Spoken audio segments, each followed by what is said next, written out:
On July 21, 1951, Robin McLaurin Williams was born in Chicago, Illinois, into a family that walked a tightrope between affluence and creativity. His mother, Lori McLaurin, was a former model with a keen sense of humor who had a profound impact on her son. His father, Robert Fitzgerald Williams, was a top executive at Ford Motor Company.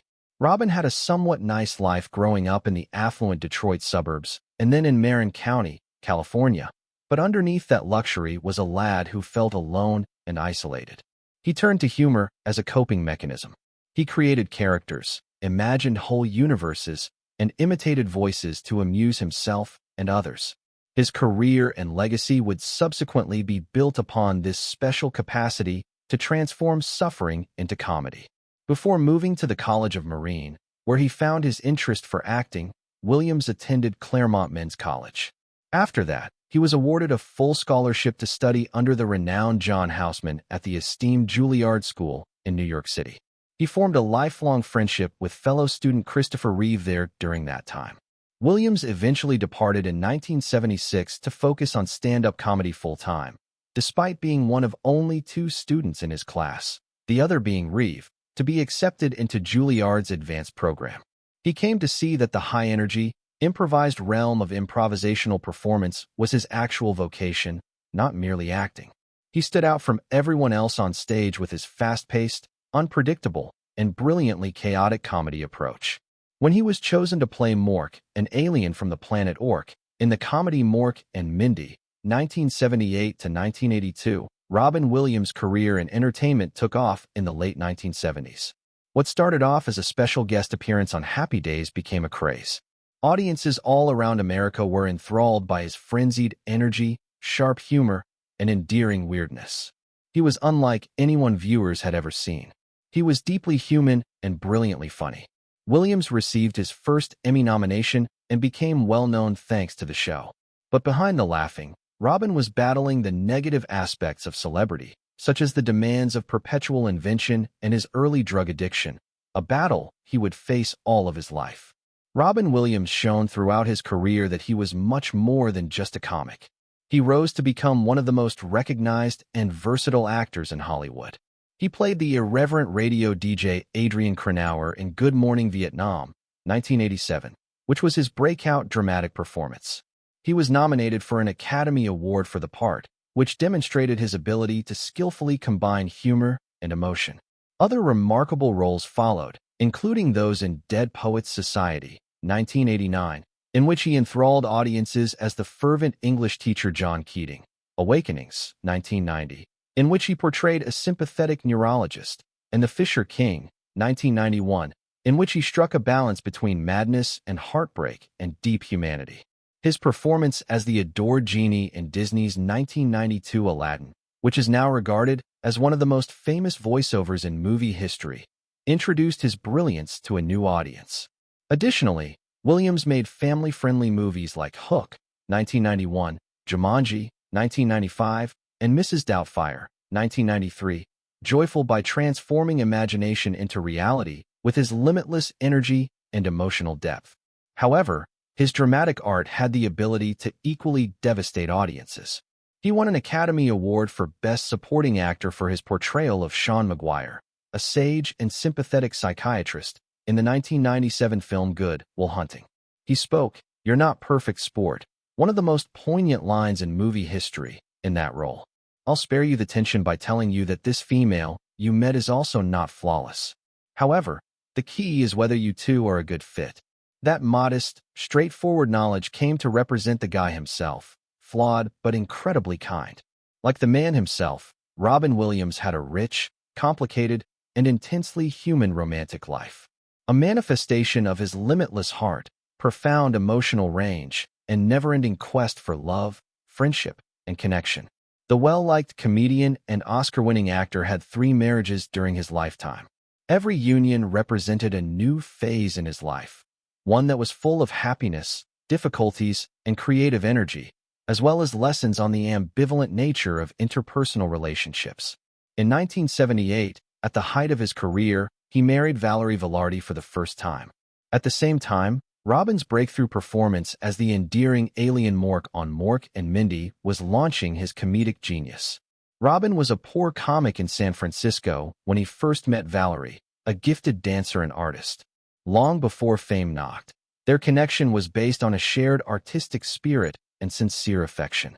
She stood by his side as his fame started to reverberate throughout Hollywood, helping him navigate the turmoil of his early career. But as Robin's renown grew and the demands of celebrity mounted, his busy schedule, the duties of touring, and the temptations that came with being a celebrity started to put a strain on their marriage. Slowly, though, their paths began to diverge. In 1983, the couple had a son, Zachary Zach Williams, whom Robin loved dearly. One of the biggest blessings in his life, he would later say, was becoming a father. However, after 10 years of marriage, Robin and Valerie got divorced in 1988. Despite their breakup, they stayed friendly since they both loved Zach and respected the years they had spent raising a family together. In 1989, a year later, Robin fell in love once more with Marcia Garces, a lady who had already had a significant impact on his life. After serving as Zachary's nanny, Marcia went on to work as Robin's personal assistant, and eventually their close friendship turned into a romantic relationship. Given its unusual start, their relationship startled others, but for Robin, it was a partnership built on empathy, understanding, and creative cooperation. In addition to being married, the two had a professional relationship. After becoming a producer, Marcia collaborated with Robin on a number of his films, such as Mrs. Doubtfire and Patch Adams. They had 2 children together, Cody Allen Williams, born 1989 to 1991, and Zelda Ray Williams, born 1989 and named after the popular video game character. Robin frequently talked about how much he loved his kids and how fatherhood itself inspired and amused him. This became a common theme in both his comedy and his introspection. However, his contentment was once again marred by celebrity. The marriage was severely strained by the demands of his work as well as his continued battles with addiction and melancholy. Following over 2 decades of marriage, which were marked by both success and adversity, Robin and Marcia split up in 2008 and divorced in 2010. During the terrible time at the end of their marriage, Robin publicly apologized for the ways his inner troubles had impacted the people he loved the most. Nevertheless, he and Marcia continued to respect each other to some extent and put their kids' welfare first. When Robin married graphic designer and artist Susan Schneider in 2011, he made his last romantic leap. For a man of Robin's renown, the two met at an Apple store in Marin County, California, which was surprisingly grounded. Susan subsequently remarked that it was not his celebrity position that initially drew her in, but rather his kindness and soft humor. Their bond developed into a close and affectionate alliance that gave Robin solace and company in his senior years.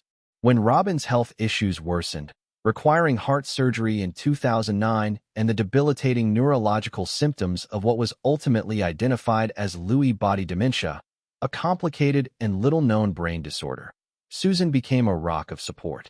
At their Tiburon, California, home, Robin and Susan enjoyed calm domestic bliss, affection, and laughter despite his illness. They were married until August 2014, when Robin passed away tragically. His passing rocked the world, and Susan became an advocate for raising awareness of the illness that killed him. Sally Field and Robin Williams were two of Hollywood's most adored and esteemed performers for many years. They could both make audiences laugh and cry at the same time. Their remarkable chemistry as a divorced couple attempting to adjust to life after separation was on display in the 1993 smash Mrs. Doubtfire, which went on to become a family classic. The two stars seemed to get along just fine to the outside world. Both on and off screen, they looked to have a sincere relationship, and their timing and wit were flawless. But rumors have it that things were not as peaceful behind the scenes as fans may have thought. Their working relationship was significantly more complex than their friendly grins indicated because of tense moments, creative disagreements, and personality conflicts. Those with knowledge of the production say Robin Williams may be erratic on set. Because of his extraordinary improvisational skills, he frequently deviated from the script, adding lines and antics that occasionally made it difficult for his co-stars to follow up. Conversely, Sally Field was renowned for her discipline and professionalism. She was meticulous, organized, and well-prepared. There was conflict because of these disparities in style.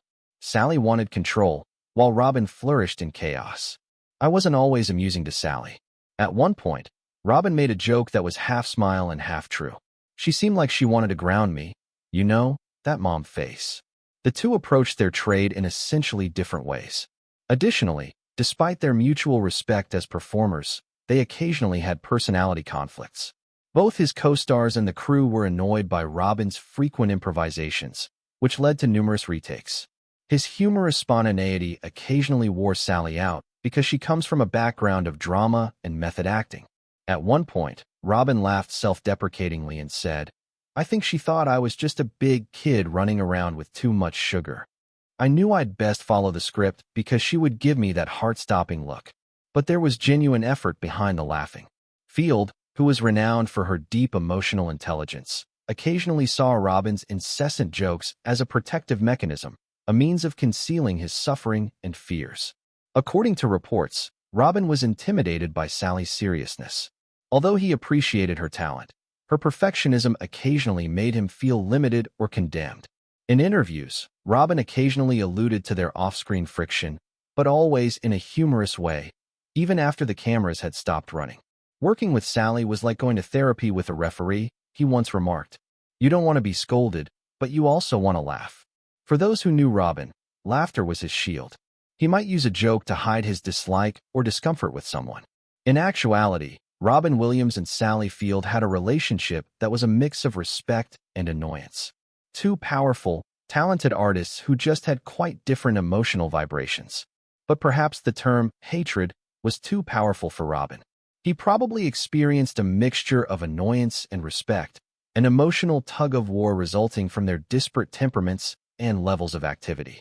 After Robin passed away in 2014, Sally Field expressed her admiration for him, stating that he was more than just the brilliant character we saw on television. He was the weakest, most sensitive soul. Those remarks demonstrated that, in spite of their differences, she understood the suffering that underpinned his comedy and the profound humanity that made him so special. However, those years spent working with her continued to be difficult for Robin. He once said in private that Sally could break through you with a single glance. The clown act didn't convince her.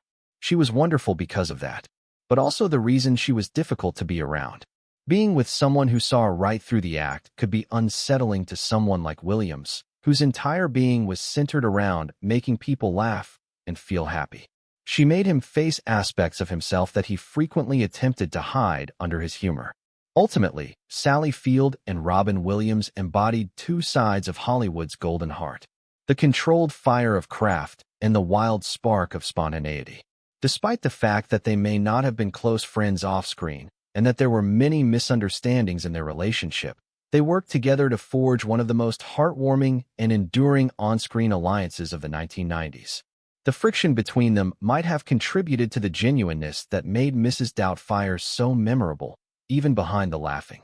Even while Robin joked that he really detested her more than anyone, those closest to him realized that his comments, like his humor, always had layers, a mixture of affection, honesty, and humor, wrapped inside the soul of a guy who felt everything intensely. Sadly, beneath his humor, Williams battled anxiety, melancholy, and subsequently the consequences of undetected Lewy body dementia, a degenerative neurological condition that impairs mood, memory, and thought processes. The world was devastated to learn that he had died at the age of 63 on August 11, 2014. For millions of admirers who had grown up watching his films, his stand-up, and his emotional interviews, the loss felt very personal. From all across the world, tributes came in. Actors, comedians, and regular folks all said on how Robin Williams helped them feel less isolated. NASA also paid tribute to him with the tweet, "We will miss you, Robin Williams. We viewed your films. You are in our galaxy now."